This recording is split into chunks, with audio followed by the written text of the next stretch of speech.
Bienvenue. On va commencer avec une question qui, je pense, parlera à beaucoup de monde. Pourquoi, avec cet accès quasi infini à l'information sur le développement personnel, la spiritualité, les techniques de bien-être, pourquoi tant de personnes se sentent encore bloquées, insatisfaites ou comme si elles tournaient en rond dans leur progression? On a l'impression d'avoir toute la connaissance du monde au bout des doigts, mais le sentiment de stagnation, lui, il reste bien réel. C'est le grand paradoxe de notre époque, en fait. Et notre analyse du jour, qui s'appuie sur un article de Serge Bassino, publié, et c'est une coïncidence, précisément aujourd'hui le 11 décembre 2025, propose une réponse. Aussi simple que dérangeante. L'article suggère que le problème ne serait ni le manque d'opportunités, ni le manque de chance, ni même un manque de connaissances. Ah non. Alors ce serait quoi? L'élément crucial qui ferait défaut est beaucoup plus fondamental, et en réalité bien plus exigeant. C'est la volonté. La volonté.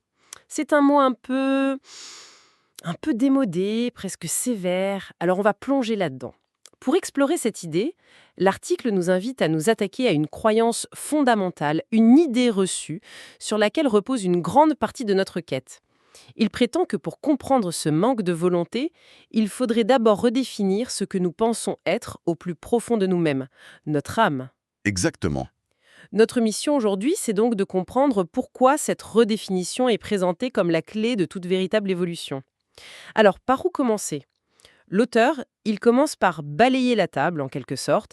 Il écarte les excuses habituelles. C'est pas un manque de chance, d'opportunité ou de bonne information. Mais il va plus loin. Oui, beaucoup plus loin. Le texte est assez critique envers une grande partie de la spiritualité moderne, qu'on trouve en ligne. Il la décrit comme une sorte de supermarché de réponses rapides à des manques profonds. Manque d'amour, de richesse, de statut social. Mhm. Oui, il ne mâche pas ses mots. Il donne des exemples très concrets.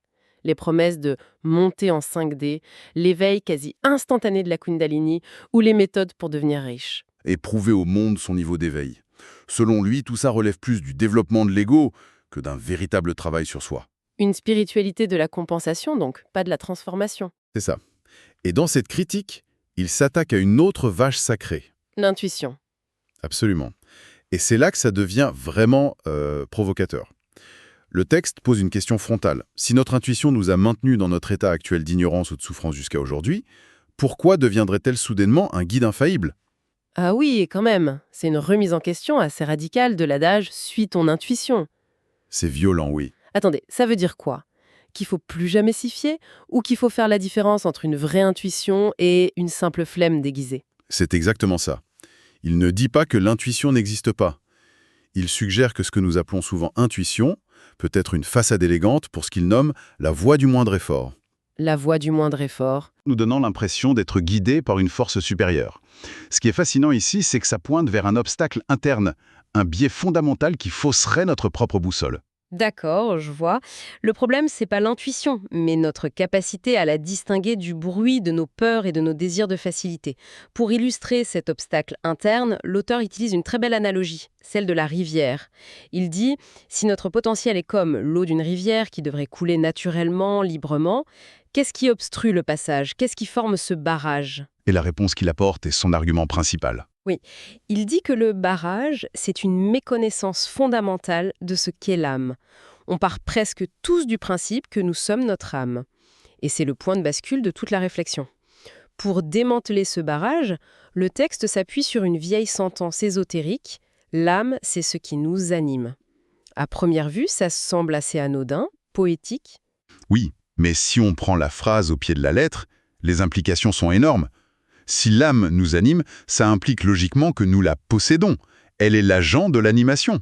D'accord. Et si nous la possédons, nous ne pouvons pas être cette âme, de la même manière qu'on ne peut pas être la main qui nous appartient. C'est une distinction qui paraît simple, mais les implications sont vertigineuses. Si je ne suis pas mon âme, ça crée une sorte de vide. Qui suis-je alors? C'est une question presque angoissante. C'est la question clé, bien sûr. Et l'article y répond de manière très pragmatique. Il dit que cette distinction ouvre deux portes fondamentales. La première, c'est que si nous ne sommes pas notre âme, nous pouvons consciemment nous en distinguer. On peut prendre du recul, l'observer. Et donc travailler sur elle. Voilà. Elle devient un objet d'étude, un champ d'action, un jardin à cultiver, et non plus une identité figée et intouchable. C'est la première étape. D'accord, elle passe du statut de moi à moi. Exactement. Et la deuxième porte, qui répond à cette question du «qui suis-je en dehors de moi?», c'est que ça ouvre une toute nouvelle quête. La question n'est plus «comment améliorer mon âme?», mais «qui ou quoi suis-je au-delà de cette âme qui m'anime?». Et comment on fait ça? L'approche est intéressante. L'article suggère que le travail ne commence pas par chercher à définir qui nous sommes, ce qui est abstrait et presque impossible, mais plutôt par un processus d'élimination, comprendre et identifier tout ce que nous ne sommes pas. Ce que nous sommes, dit le texte, n'est pas le problème, puisqu'on l'est de toute façon. Aucune intervention n'est nécessaire. En revanche, tout ce que nous ne sommes pas, mais qui pourtant nous anime, dicte nos réactions, nos pensées, nos émotions, eh ben voilà la source du problème. D'accord, je vois l'idée. On peut travailler sur son âme. Mais ça soulève une question un peu provocatrice. Pourquoi s'embêter si c'est juste notre vêtement? Pourquoi ne pas le laisser tel quel avec ses défauts et ses qualités? L'article pose cette question directement et la réponse qu'il donne est percutante. Je la cite de mémoire, parce que la somme de toutes les problématiques humaines lui est imputable. Pour le dire plus simplement, au fond, tous nos problèmes viennent de là. C'est une affirmation radicale quand même. Oui. Et pour l'étayer, il fait appel à une expérience que tout le monde connaît, cette dualité intérieure, ce conflit permanent. Cette différence parfois immense entre ce que l'on fait, dit ou pense et ce que l'on aimerait faire, dire ou penser. Cette idée de l'âme comme un sac de billes, honnêtement, ça me parle beaucoup. On a tous ces moments où on se sent au contradictoire, où une partie de nous veut une chose et une autre partie fait tout le contraire. C'est le point central. C'est presque un soulagement de se dire que c'est pas un défaut de notre part, mais juste une question de structure interne. C'est exactement le point. Ce déchirement intérieur, cette sensation d'être tiraillé dans des directions opposées. L'article pose la question, est-ce que ça veut dire que l'âme est mauvaise? Et il répond que poser la question en ces termes, c'est déjà mal comprendre sa nature. L'erreur est de croire que l'âme est une entité unique, un bloc monolithique. D'accord.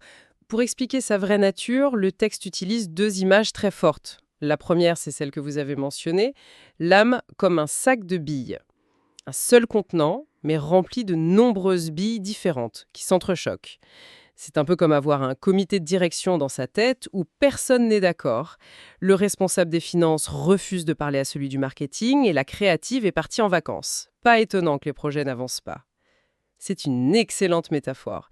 Et la deuxième image de l'article, tirée du symbolisme bouddhiste, va dans le même sens. C'est la robe de Bouddha. Gautama portait, dit-on, un vêtement fait de nombreux morceaux d'étoffe, de couleurs et de textures variées, récupérés et cousus ensemble. Mhm. L'article y voit une métaphore directe de notre vêtement animique. Notre âme serait un assemblage de parties qui ne sont pas toujours compatibles, pas toujours assorties. Et ce sont précisément ces incompatibilités, ces morceaux qui jurent les uns avec les autres, qui créent le conflit intérieur, la dualité et finalement la souffrance. Donc ce n'est pas qu'on est faible ou mauvais, c'est juste que notre système interne est mal organisé. C'est mécanique. Précisément.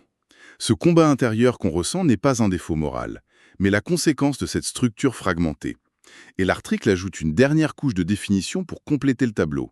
Il explique que chaque bout d'âme, chaque fragment, est lui-même de nature double. Il y a ce qu'il appelle, en latin, l'animus, qui correspond aux processus mentaux. Les idées, les pensées, les croyances. Les structures cognitives? Voilà. Et il y a l'anima, qui est l'énergie vitale, la force émotionnelle, qui vient dynamiser, donner vie à ces processus mentaux. L'un est la structure, l'autre est le carburant. D'accord, ça devient un peu technique là. Si on prend un exemple concret, la procrastination par exemple, quelque chose que beaucoup de gens connaissent, comment ça s'appliquerait là? C'est une excellente illustration. Dans le cas de la procrastination, l'animus pourrait être la croyance, la structure de pensée. Je ne suis pas assez bon pour faire ce travail parfaitement, donc ça ne sert à rien de commencer. Ou c'est trop difficile, je vais échouer. C'est le plan, la pensée. C'est ça. Et l'anima, c'est l'énergie qui alimente ça. L'anxiété, la peur de l'échec, le découragement. La pensée et la structure, l'émotion et le carburant. Et on voit bien comment les deux s'entretiennent mutuellement pour créer le blocage total. Émotion qui tourne en boucle. Tout à fait. Alors, qu'est-ce que tout cela signifie au final? Si on rassemble toutes les pièces, on part du constat qu'on est bloqué. On comprend que ce n'est pas un manque de connaissances extérieures. Le problème est intérieur. Et il vient de la structure même de notre âme, qui est cet assemblage fragmenté et souvent conflictuel de bouts d'âme, chacun avec sa propre pensée et son propre carburant émotionnel. Et la conclusion logique, c'est que le véritable travail d'évolution ne consiste pas à ajouter encore plus de connaissances, à collectionner les techniques ou à essayer de masquer le négatif avec une couche de pensée positive. Ce serait comme repeindre un mur fissuré sans jamais réparer la fissure. La fissure est toujours là, sous la peinture. C'est une très bonne image. Le vrai travail, selon le texte, consisterait donc à évacuer de notre âme ces fragments, ces couples, croyances plus émotions qui génèrent la souffrance et le conflit. C'est un travail de nettoyage, de tri, de réharmonisation. Et pour entreprendre ce travail exigeant, pour avoir la force de regarder ces fragments en face et de décider de s'en défaire, il faut précisément ce qui manquait au tout début de notre discussion. La volonté. La volonté. La boucle est bouclée. Il faut la volonté de ne plus se laisser animer par des parties de nous qui nous font souffrir. Et ce qui est puissant avec cette approche, c'est qu'elle va à contre-courant de beaucoup de philosophies populaires qui nous encouragent justement à trouver notre âme ou à écouter notre âme, comme si c'était notre guide suprême. L'article, lui, nous dit « Attention, ce guide est peut-être un équipage chaotique qu'il faut d'abord apprendre à diriger. » C'est une idée qu'on retrouve ailleurs, non? Cette âme fragmentée. Oui, l'idée n'est pas totalement nouvelle. On la retrouve sous d'autres formes, par exemple dans certaines branches de la psychologie qui parlent de sous-personnalité ou d'état du moi.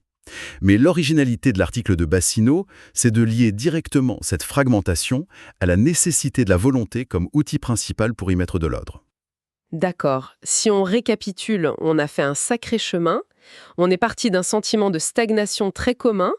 On a ensuite déconstruit l'une des plus grandes idées reçues de la spiritualité, l'identification de soi à son âme. Cette étape a permis de redéfinir l'âme non plus comme notre identité, mais comme un champ d'action, un vêtement composite, pour arriver à la conclusion que ce champ de travail exige une chose par-dessus tout pour être transformé, notre volonté. Et cela relie directement cette analyse à l'expérience concrète de beaucoup de chercheurs spirituels. L'article se termine en posant une question que beaucoup se posent. Pourquoi, après avoir lu tant de livres, suivi tant de séminaires, appris tant de choses, la souffrance intérieure persiste-t-elle? Et la réponse est? La réponse proposée est maintenant plus claire.